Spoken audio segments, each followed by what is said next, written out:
علی آج پہلی بار اپنے بابا کے ساتھ جنگل میں شکار کھیلنے جا رہا تھا۔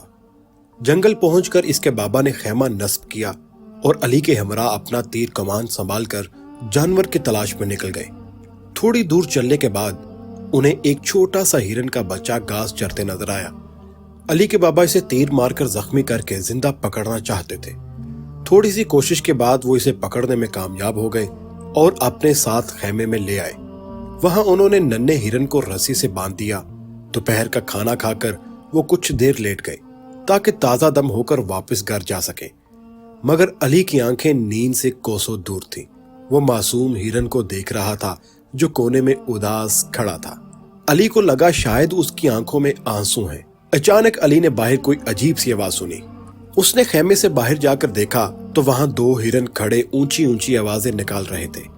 ان کی آوازیں سن کر خیمے میں موجود ننھا ہرن بھی ٹھیک ویسے ہی چیخا۔ علی فوراً سمجھ گیا یہ دونوں ہرن ننھے ہرن کے ماں باپ ہیں جو اپنے بچے کو ڈھونڈتے ہوئے یہاں تک آئے ہیں۔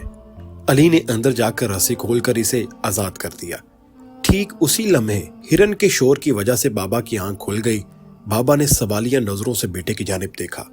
علی نے کہا، بابا آپ کو کیسا لگے گا اگر کوئی مجھے آپ سے اور ماما سے دور کر دے؟ بابا ایک لمحے میں علی کی بات کی گہرائی سمجھ گئے۔ جلد ہی ننھا ہرن خوشی سے چھلانگیں مارتا اپنے والدین کے ساتھ جنگل میں غائب ہو گیا۔ ننھے علی نے اپنے بابا کو سچی خوشی کا مفہوم عملی طریقے سے سکھا دیا تھا۔